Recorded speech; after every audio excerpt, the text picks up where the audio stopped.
ನಮಸ್ಕಾರ. ಮುಖ್ಯಾಂಶಗಳು. ಲೋಕಸಭೆಯಲ್ಲಿ ಬಜೆಟ್ ಮೇಲಿನ ಚರ್ಚೆಗೆ ಇಂದು ಹಣಕಾಸು ಸಚಿವೆ ನಿರ್ಮಲಾ ಸೀತಾರಾಮನ್ ಉತ್ತರ.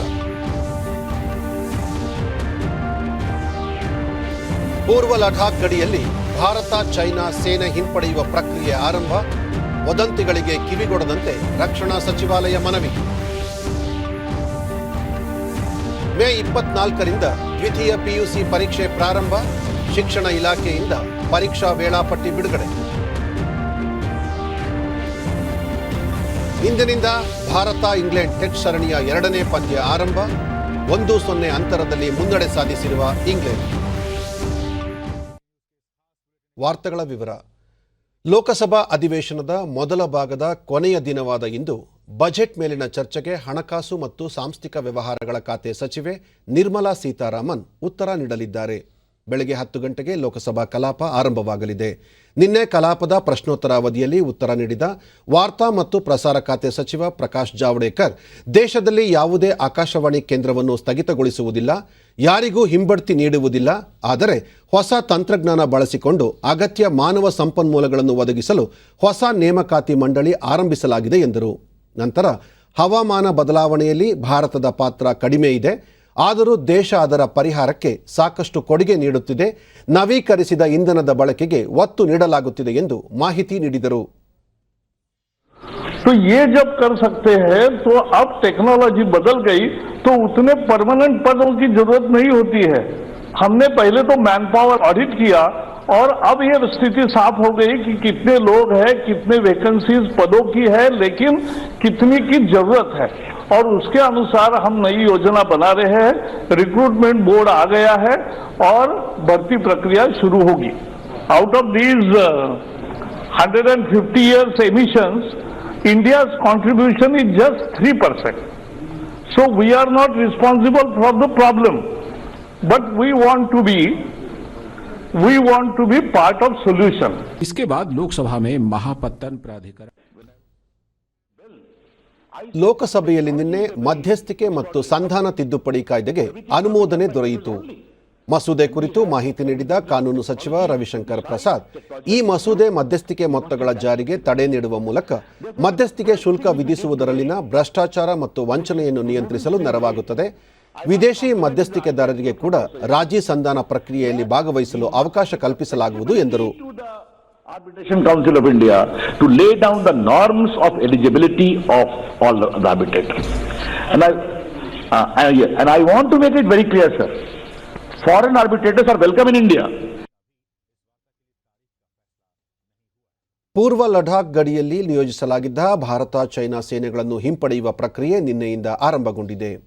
ಉಭಯ ರಾಷ್ಟ್ರಗಳ ನಡುವೆ ಕಳೆದ ಡಿಸೆಂಬರ್ನಲ್ಲಿ ನಡೆದ 9ನೇ ಕಮಾಂಡರ್ ಮಟ್ಟದ ಸಭೆಯ ನಂತರ ನಿರ್ಧಾರದ ಅನುಸಾರ ಪ್ಯಾಂಗೋಂಗ್ ಸರೋವರದ ತಟದಲ್ಲಿರುವ ಸೇನೆಯನ್ನು ಹಿಂಪಡೆಯಲಾಗುತ್ತಿದೆ.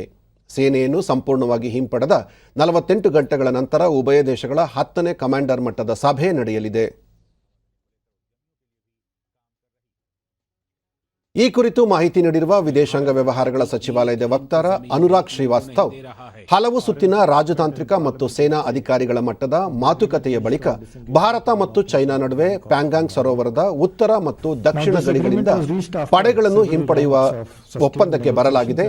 ರಕ್ಷಣಾ ಸಚಿವರು ಈ ಸಂಬಂಧ ಸಂಸತ್ತಿಗೆ ಹೇಳಿಕೆ ನೀಡಿದ್ದು, ಅದು ಎಲ್ಲಾ ವಿವರಗಳನ್ನು ಒಳಗೊಂಡಿದೆ ಎಂದು ತಿಳಿಸಿದರು. The 10th round of senior commanders meeting within 48 hours after complete disengagement in the Pangong Lake area to address the remaining issues. No date has been set so far. ರಕ್ಷಣಾ ಸಚಿವಾಲಯ ಈ ಕುರಿತು ಹೇಳಿಕೆ ಬಿಡುಗಡೆ ಮಾಡಿದ್ದು, ಚೈನಾ ದೇಶದೊಂದಿಗಿನ ಮಾತುಕತೆ ಕುರಿತು ಮಾಧ್ಯಮ ಹಾಗೂ ಸಾಮಾಜಿಕ ಜಾಲತಾಣಗಳಲ್ಲಿ ಸುಳ್ಳು ವದಂತಿಗಳನ್ನು ಹಬ್ಬಿಸಲಾಗುತ್ತಿದೆ. ಆದರೆ ಭಾರತ 1 ಇಂಚು ಭೂಮಿಯನ್ನು ಕೂಡ ನೆರೆ ರಾಜ್ಯಗಳಿಗೆ ಬಿಟ್ಟುಕೊಡುವುದಿಲ್ಲ ಎಂಬ ಸ್ಪಷ್ಟ ಸಂದೇಶ ರವಾನಿಸಿದೆ. ಸೇನಾ ಪ್ರಕ್ರಿಯೆ ಕುರಿತು ಸಂದೇಹ ವ್ಯಕ್ತಪಡಿಸುವುದು ದೇಶಕ್ಕಾಗಿ ಪ್ರಾಣತ್ಯಾಗ ಮಾಡಿದ ಭಾರತೀಯ ಸೇನಾ ಯೋಧರನ್ನು ಅವಮಾನಿಸಿದಂತೆ ಎಂದಿದೆ. ಉತ್ತರ ಕನ್ನಡ ಜಿಲ್ಲೆಯ ಯಲ್ಲಾಪುರದಲ್ಲಿ 7 ಕೋಟಿ ರೂಪಾಯಿ ವೆಚ್ಚದಲ್ಲಿ ನಿರ್ಮಾಣ ಮಾಡಿರುವ ಕೆಎಸ್ಆರ್ಟಿಸಿ ಬಸ್ ನಿಲ್ದಾಣವನ್ನು ಸಾರಿಗೆ ಸಚಿವರು ಆಗಿರುವ ಉಪಮುಖ್ಯಮಂತ್ರಿ ಲಕ್ಷ್ಮಣ ಸವದಿ ನಿನ್ನೆ ಉದ್ಘಾಟಿಸಿದರು. ಜಿಲ್ಲಾ ಉಸ್ತುವಾರಿ ಸಚಿವ ಆರಬೇಲ ಶಿವರಾಮ್ ಹೆಬ್ಬಾರ್, ವಾಯುವ್ಯ ರಸ್ತೆ ಸಾರಿಗೆ ಘಟಕದ ಅಧ್ಯಕ್ಷ ವಿಎಸ್ ಪಾಟೀಲ್ ಸೇರಿದಂತೆ ಅನೇಕರು ಈ ಸಂದರ್ಭದಲ್ಲಿ ಉಪಸ್ಥಿತರಿದ್ದರು. ಸುಮಾರು 300 ಬಳಿಕ ಲಕ್ಷ್ಮಣ್ ಸವದಿ ಬೆಂಗಳೂರು ಹುಬ್ಬಳ್ಳಿ ಧಾರವಾಡ ನಡುವೆ 300 ವಿದ್ಯುತ್ ಚಾಲಿತ ಬಸ್ಗಳನ್ನು ಶೀಘ್ರವೇ ಪ್ರಾಯೋಗಿಕವಾಗಿ ಸಂಚಾರ ಆರಂಭಿಸಲಾಗುವುದು. ಈ ಸಂಬಂಧ ಖಾಸಗಿ ಬಸ್ಗಳಿಂದ ಟೆಂಡರ್ ಆಹ್ವಾನ ಮಾಡಲಾಗಿದೆ ಎಂದು ಹೇಳಿದರು. ಹೊರಗುತ್ತಿಗೆ ಮೇಲೆ ಬಸ್ಗಳನ್ನು ಪಡೆಯಲು ಸರ್ಕಾರ ನಿರ್ಧರಿಸಿದ್ದು, ಈ ತಿಂಗಳ ಅಂತ್ಯದ ವೇಳೆಗೆ ಟೆಂಡರ್ ಪ್ರಕ್ರಿಯೆ ಪೂರ್ಣಗೊಳಿಸಲಾಗುವುದು ಎಂದು ಅವರು ಹೇಳಿದರು. ಟೆಂಡರ್ ಪ್ರಕ್ರಿಯೆಯಲ್ಲಿ ಪ್ರತಿಷ್ಠಿತ ಖಾಸಗಿ ಬಸ್ ಕಂಪನಿಗಳು ಪಾಲ್ಗೊಂಡಿವೆ. ಯಾರಿಗೆ ನೀಡಬೇಕು ಎನ್ನುವುದನ್ನು ಇನ್ನೂ ನಿರ್ಧರಿಸಿಲ್ಲ ಎಂದು ಅವರು ತಿಳಿಸಿದರು. ಸಾರಿಗೆ ನೌಕರರ 10 ಬೇಡಿಕೆಗಳ ಪೈಕಿ 9 ಬೇಡಿಕೆಗಳನ್ನು ಈಡೇರಿಸಲು ಸರ್ಕಾರ ಭರವಸೆ ನೀಡಿದೆ. ಈ ಪೈಕಿ 5 ಬೇಡಿಕೆಗಳನ್ನು ಈಗಾಗಲೇ ಈಡೇರಿಸಲಾಗಿದ್ದು, ಇನ್ನೂ 4 ಬೇಡಿಕೆಗಳನ್ನು ಈಡೇರಿಸಲು ಸಮಯಾವಕಾಶ ಬೇಕಾಗಿದೆ ಎಂದರು. ಅಂತ್ಯದವರೆಗೆ ಒಂದು ತೀರ್ಮಾನಕ್ಕೆ ಬಂದು ಬಹುತೇಕ 4 ಸರಿ ನಾವು ಟೆಂಡರ್ ಕರೆದಿದ್ವಿ. 4 ಸರಿನೂ ಕೂಡ ಭಾಳ ಹೈ ರೇಟ್ ಬರೋದ್ರಿಂದ ಪುನಃ ಮತ್ತೆ ಟೆಂಡರ್ ಕರೆದಿದ್ವಿ. ಈ ಸರಿ ನಮ್ಮ ಲೋಕಲ್ ಅಶೋಕ್ ಲ್ಯಾಲೆಂಡು, ಟಾಟಾ ಇವರು ಕೂಡ ಪಾರ್ಟಿಸಿಪೇಟ್ ಮಾಡಿದ್ದಾರೆ. ಈ ಸರಿ ನಮಗೆ ರೇಟ್ ಒಳ್ಳೆ ರೇಟ್ ಬರ್ಬೋದು ಅಂತಕ್ಕಂಥದ್ದನ್ನು ಆಲೋಚನೆ ಮಾಡ್ಕೊಂಡಿದ್ದೀವಿ.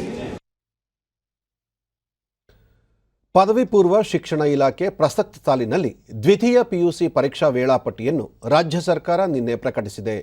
ಮೇ 24ರಿಂದ ಜೂನ್ 16ರವರೆಗೆ ಪರೀಕ್ಷೆ ನಡೆಯುವ ಅಂತಿಮ ವೇಳಾಪಟ್ಟಿಯನ್ನು ಪ್ರಕಟಿಸಲಾಗಿದೆ. 24ರಂದು ಇತಿಹಾಸ, 25ರಂದು ಕರ್ನಾಟಕ ಸಂಗೀತ, ಹಿಂದೂಸ್ತಾನಿ ಸಂಗೀತ, 26ರಂದು ಭೂಗೋಳಶಾಸ್ತ್ರ, 27 ಮನಶಾಸ್ತ್ರ ಬೇಸಿಕ್ ಮ್ಯಾಥ್ಸ್, 28 ತರ್ಕಶಾಸ್ತ್ರ, 29ರಂದು ಹಿಂದಿ, 31ರಂದು ಇಂಗ್ಲಿಷ್, ಜೂನ್ 1ರಂದು ಮಾಹಿತಿ ತಂತ್ರಜ್ಞಾನ, retail automobiles, health care, beauty and wellness, 2ರಂದು ರಾಜ್ಯಶಾಸ್ತ್ರ, ಗಣಕಶಾಸ್ತ್ರ, 3ರಂದು ಜೀವಶಾಸ್ತ್ರ, ಎಲೆಕ್ಟ್ರಾನಿಕ್ಸ್, 4ರಂದು ಅರ್ಥಶಾಸ್ತ್ರ, ಜೂನ್ 5ರಂದು ಗೃಹ ವಿಜ್ಞಾನ, 7ರಂದು ವ್ಯವಹಾರ ಅಧ್ಯಯನ ಭೌತಶಾಸ್ತ್ರ, 8ರಂದು ಐಚ್ಛಿಕ ಕನ್ನಡ, 9ರಂದು ತಮಿಳು, ತೆಲುಗು, ಮಲಯಾಳಂ, ಮರಾಠಿ, ಅರೇಬಿಕ್, ಫ್ರೆಂಚ್, 10ರಂದು ಸಮಾಜಶಾಸ್ತ್ರ, ರಸಾಯನಶಾಸ್ತ್ರ, 11ರಂದು ಉರ್ದು, ಸಂಸ್ಕೃತ, 12ರಂದು ಸಂಖ್ಯಾಶಾಸ್ತ್ರ, 14ರಂದು ಲೆಕ್ಕಶಾಸ್ತ್ರ, ಗಣಿತ, ಶಿಕ್ಷಣ, 15ರಂದು ಭೂಗರ್ಭಶಾಸ್ತ್ರ ಮತ್ತು ಜೂನ್ 16ರಂದು ಕನ್ನಡ ಪರೀಕ್ಷೆ ನಡೆಯಲಿದೆ ಎಂದು ಪದವಿ ಪೂರ್ವ ಶಿಕ್ಷಣ ಇಲಾಖೆ ನಿರ್ದೇಶಕ ಸ್ನೇಹಲ್ ಆರ್ ತಿಳಿಸಿದ್ದಾರೆ. ದೇಶಾದ್ಯಂತ ಮೊದಲ ಹಂತದ ಕೋವಿಡ್-19 ಲಸಿಕೆ ಅಭಿಯಾನದಲ್ಲಿ ಲಸಿಕೆ ಪಡೆದ ಆರೋಗ್ಯಕರ್ತರಿಗೆ 2ನೇ ಡೋಸ್ ನೀಡುವ ಪ್ರಕ್ರಿಯೆ ಇಂದಿನಿಂದ ಆರಂಭವಾಗಲಿದೆ.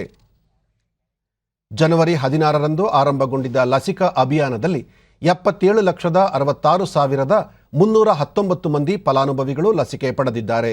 ದೇಶಾದ್ಯಂತ 55% ಆರೋಗ್ಯ ಕಾರ್ಯಕರ್ತರಿಗೆ ಲಸಿಕೆ ನೀಡಲಾಗಿದೆ ಎಂದು ಆರೋಗ್ಯ ಸಚಿವಾಲಯ ಮಾಹಿತಿ ನೀಡಿದೆ.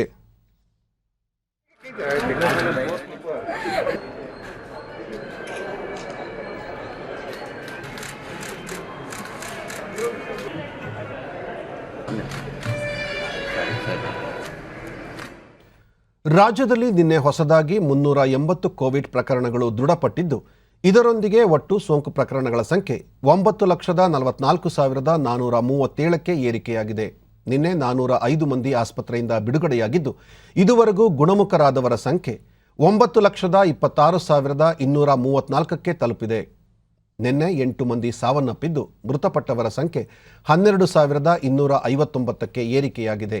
ಸದ್ಯ ರಾಜ್ಯದಲ್ಲಿ 5,925 ಸಕ್ರಿಯ ಪ್ರಕರಣಗಳಿವೆ. 137 ಮಂದಿ ರಾಜ್ಯದ ವಿವಿಧ ಆಸ್ಪತ್ರೆಗಳಲ್ಲಿ ತೀವ್ರ ನಿಗಾ ಘಟಕದಲ್ಲಿ ಚಿಕಿತ್ಸೆ ಪಡೆಯುತ್ತಿದ್ದಾರೆ.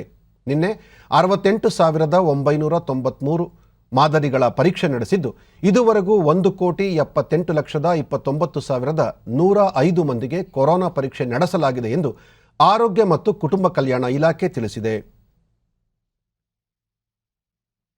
ಬೆಂಗಳೂರಿನಲ್ಲಿ ನಿನ್ನೆ 194 ಮಂದಿಗೆ ಸೋಂಕು ತಗುಲಿದ್ದು, ಒಟ್ಟು ಸೋಂಕು ಪ್ರಕರಣಗಳ ಸಂಖ್ಯೆ 4,01,517ಕ್ಕೆ ಏರಿಕೆಯಾಗಿದೆ.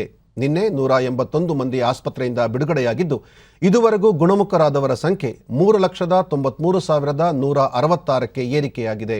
ಸದ್ಯ 3,926 ಸಕ್ರಿಯ ಪ್ರಕರಣಗಳಿವೆ. ಬೆಂಗಳೂರಿನಲ್ಲಿ 7 ಮಂದಿ ಸಾವನ್ನಪ್ಪಿದ್ದು, ಇದುವರೆಗೂ ಒಟ್ಟು 4,424 ಮಂದಿ ಸಾವನ್ನಪ್ಪಿದ್ದಾರೆ. ಗದಗ, ಕೊಡಗು, ಕೊಪ್ಪಳ, ರಾಮನಗರ ಮತ್ತು ಯಾದಗಿರಿ ಜಿಲ್ಲೆಗಳಲ್ಲಿ ನಿನ್ನೆ ಯಾವುದೇ ಸೋಂಕು ಪ್ರಕರಣ ದಾಖಲಾಗಿಲ್ಲ. ಉಳಿದಂತೆ ಜಿಲ್ಲೆಗಳ ವಿವರ ಹೀಗಿದೆ.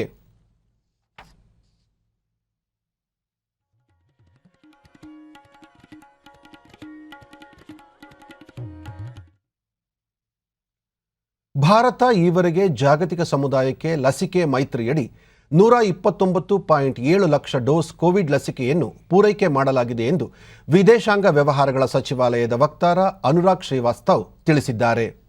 ಈ ಪೈಕಿ 64.7 ಲಕ್ಷ ಡೋಸ್ ಲಸಿಕೆಯನ್ನು ಅನುದಾನವಾಗಿ ನೀಡಲಾಗಿದ್ದರೆ 65 ಲಕ್ಷ ಡೋಸ್ ಲಸಿಕೆಯನ್ನು ವಾಣಿಜ್ಯ ಸ್ವರೂಪದಲ್ಲಿ ಪೂರೈಸಲಾಗಿದೆ. ಬಾಂಗ್ಲಾದೇಶಕ್ಕೆ 20 lakh, Nepal 10 lakh, Bhutan 1.5 lakh, Maldives, Bahrain, Oman, Mauritius, ಬಾರ್ಬಡೋಸ್ಗೆ ತಲಾ 1 ಲಕ್ಷ, ಸೆಷಲ್ಸ್ಗೆ 50,000, ಅಫ್ಘಾನಿಸ್ತಾನ, ಶ್ರೀಲಂಕಾ 5 ಲಕ್ಷ ಲಸಿಕೆಯನ್ನು ಗ್ರಾಂಟ್ ರೂಪದಲ್ಲಿ ಪೂರೈಸಲಾಗಿದೆ ಎಂದು ವಿವರ ನೀಡಿದರು. ವಾಣಿಜ್ಯಾತ್ಮಕವಾಗಿ ಬ್ರೆಜಿಲ್ 20 ಲಕ್ಷ, ಮೊರಾಕೊ 60 ಲಕ್ಷ, ಬಾಂಗ್ಲಾದೇಶಕ್ಕೆ 50 ಲಕ್ಷ, ಮ್ಯಾನ್ಮಾರ್ಗೆ 20 ಲಕ್ಷ, ಈಜಿಪ್ಟ್ಗೆ 50,000, ಅಲ್ಜೀರಿಯಾ 50,000, ದಕ್ಷಿಣ ಆಫ್ರಿಕಾ 10 ಲಕ್ಷ, ಕುವಿಯತ್ ಮತ್ತು ಯುಎಇ ತಲಾ 2 ಲಕ್ಷ ಲಸಿಕೆ ಒದಗಿಸಲಾಗಿದೆ. ಭಾರತ ಮತ್ತು ಇಂಗ್ಲೆಂಡ್ ನಡುವಿನ 4 ಟೆಸ್ಟ್ ಪಂದ್ಯಗಳ ಸರಣಿಯ 2ನೇ ಪಂದ್ಯ ಇಂದು ಚೆನ್ನೈನ ಚಿಪಾ ಕ್ರೀಡಾಂಗಣದಲ್ಲಿ ಆರಂಭವಾಗಲಿದೆ. ಮೊದಲ ಟೆಸ್ಟ್ ಪಂದ್ಯದಲ್ಲಿ ಸೋಲನುಭವಿಸಿರುವ ಭಾರತೀಯ ತಂಡ ಈ ಪಂದ್ಯವನ್ನು ಶತಾಯಗತಾಯ ಗೆಲ್ಲಲೇಬೇಕು ಎಂಬ ಛಲದಲ್ಲಿದೆ. ಈಗಾಗಲೇ 1-0 ಅಂತರದಿಂದ ಸರಣಿಯಲ್ಲಿ ಮುನ್ನಡೆ ಪಡೆದಿರುವ ಇಂಗ್ಲೆಂಡ್ ಈ ಪಂದ್ಯವನ್ನು ಗೆದ್ದು ಅಂತರವನ್ನು ಹೆಚ್ಚಿಸಿಕೊಳ್ಳುವ ತವಕದಲ್ಲಿದೆ. ಕ್ರೀಡಾಂಗಣ ವೇಗದ ಮತ್ತು ಸ್ಪಿನ್ ಬೌಲರ್ಗಳಿಬ್ಬರ ನೆರವಾಗುವ ನಿರೀಕ್ಷೆ ಇರುವ ಹಿನ್ನೆಲೆಯಲ್ಲಿ ಇಂದಿನಿಂದ ಆರಂಭವಾಗಲಿರುವ ಈ ಪಂದ್ಯದಲ್ಲಿ ಎರಡೂ ತಂಡಗಳು ಕೆಲವು ಬದಲಾವಣೆ ಮಾಡುವ ಸಾಧ್ಯತೆ ಇದೆ ಎನ್ನಲಾಗಿದೆ. ಈಗ ಇಂದಿನ ಪತ್ರಿಕೆಗಳ ಇಣುಕು ನೋಟ. ಪುಟ್ಟ ಮಕ್ಕಳಿಗೂ ಶಾಲೆ ಫೆಬ್ರವರಿ 18-19ಕ್ಕೆ 6ರಿಂದ 8ನೇ ತರಗತಿ ಶುರು. ಮಂಗಳವಾರ ನಿರ್ಧಾರ. ಮಾರ್ಚ್ ಮೊದಲ 1ರಿಂದ 5ರವರೆಗೆ ವಿದ್ಯಾಗಮ ಆರಂಭ. ದ್ವಿತೀಯ ಪಿಯು ಪರೀಕ್ಷೆ ಅಂತಿಮ ವೇಳಾಪಟ್ಟಿ ಪ್ರಕಟ. ಮೇ 24ರಿಂದ ಪರೀಕ್ಷೆ ಆರಂಭ. ಜೂನ್ 16ಕ್ಕೆ ಮುಕ್ತಾಯ. ಪೊಲೀಸ್ ವರ್ಗಾವಣೆ ಅವಧಿ 2 ವರ್ಷಕ್ಕೆ ಹೆಚ್ಚಳ. ರಾಜ್ಯಸಭಾ ಪ್ರತಿಪಕ್ಷ ನಾಯಕನ ಸ್ಥಾನಕ್ಕೆ ಖರ್ಗೆ ಹೆಸರು ಶಿಫಾರಸು. ಗುಲಾಂ ನಬಿ ಆಜಾದ್ ನಿವೃತ್ತಿಯಿಂದ ತೆರವಾಗಿರುವ ಸ್ಥಾನ. ತಗ್ಗಿದ ಹಣದುಬ್ಬರ, ಚೇತರಿಸಿಕೊಂಡ ಕೈಗಾರಿಕೆ. ಇವು ಇಂದಿನ ಪತ್ರಿಕೆಗಳ ಪ್ರಮುಖ ಸುದ್ದಿ. ಉಳಿದಂತೆ ರಾಷ್ಟ್ರೀಯ ತೋಟಗಾರಿಕಾ ಮೇಳಕ್ಕೆ ತೆರೆ. ರೈತ ಸ್ನೇಹಿ ತೋಟದ ಬೆಳೆಗಳ ಪ್ರದರ್ಶನ ಮುಕ್ತಾಯ. ರಾಜ್ಯ ಹೊರ ರಾಜ್ಯಗಳಿಂದ ಕೃಷಿಕರಿಂದ ವೀಕ್ಷಣೆ. ರೈತರಿಗೆ ಸ್ವಾಭಿಮಾನಿ ಗುರುತಿನ ಚೀಟಿ. ರೈತರಿಗಾಗಿ ಕೃಷಿ ಸಂಜೀವಿನಿ, ಸ್ವಾಭಿಮಾನಿ ರೈತ ಯೋಜನೆ. ಸಚಿವ ಬಿಸಿ ಪಾಟೀಲ್. ಪಾರ್ಕಿಂಗ್ ನೀತಿ 2.0ಗೆ ರಾಜ್ಯ ಸರ್ಕಾರ ಅಸ್ತು. ಮನೆ ಮುಂದೆ ವಾಹನ ನಿಲ್ಲಿಸುವುದಕ್ಕೆ ಶುಲ್ಕ ಕಟ್ಟಿ.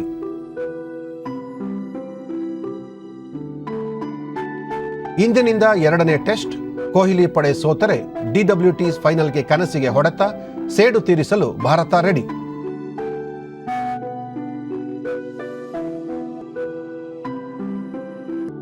Australia open tennis tourney. ಜೋಕೋವಿಚ್ ಪ್ರಯಾಸದ ಜಯ. ಸೆರೆನಾ ವಿಲಿಯಮ್ಸ್, ನವೋಮಿ ಒಸಾಕಾ ಮುನ್ನಡೆ.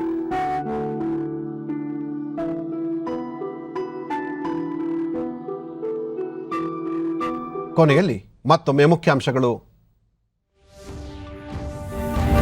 ಲೋಕಸಭೆಯಲ್ಲಿ ಬಜೆಟ್ ಮೇಲಿನ ಚರ್ಚೆಗೆ ಇಂದು ಹಣಕಾಸು ಸಚಿವೆ ನಿರ್ಮಲಾ ಸೀತಾರಾಮನ್ ಉತ್ತರ. ಪೂರ್ವ ಲಡಾಖ್ ಗಡಿಯಲ್ಲಿ ಭಾರತ ಚೈನಾ ಸೇನೆ ಹಿಂಪಡೆಯುವ ಪ್ರಕ್ರಿಯೆ ಆರಂಭ. ವದಂತಿಗಳಿಗೆ ಕಿವಿಕೊಡದಂತೆ ರಕ್ಷಣಾ ಸಚಿವಾಲಯ ಮನವಿ. ಮೇ 24ರಿಂದ ದ್ವಿತೀಯ ಪಿಯುಸಿ ಪರೀಕ್ಷೆ ಪ್ರಾರಂಭ. ಶಿಕ್ಷಣ ಇಲಾಖೆಯಿಂದ ಪರೀಕ್ಷಾ ವೇಳಾಪಟ್ಟಿ ಬಿಡುಗಡೆ. ಇಂದಿನಿಂದ ಭಾರತ ಇಂಗ್ಲೆಂಡ್ ಟೆಸ್ಟ್ ಸರಣಿಯ 2ನೇ ಪಂದ್ಯ ಆರಂಭ. 1-0 ಅಂತರದಲ್ಲಿ ಮುನ್ನಡೆ ಸಾಧಿಸಿರುವ ಇಂಗ್ಲೆಂಡ್. ನಮ್ಮ ವಾರ್ತಾ ಪ್ರಸಾರವನ್ನು ನೀವು ಡಿಡಿ ಚಂದನ ನ್ಯೂಸ್ ಯೂಟ್ಯೂಬ್ ಚಾನೆಲ್ನಲ್ಲೂ ವೀಕ್ಷಿಸಬಹುದು. ಇದೀಗ ಸಾಂಸ್ಕೃತ ವಾರ್ತೆ ಪ್ರಸಾರವಾಗಲಿದೆ. ನಮ್ಮ ಮುಂದಿನ ವಾರ್ತಾ ಪ್ರಸಾರ ಬೆಳಗ್ಗೆ 11 ಗಂಟೆಗೆ ಡಿಡಿ ಚಂದನದಲ್ಲಿ. ನಮಸ್ಕಾರ.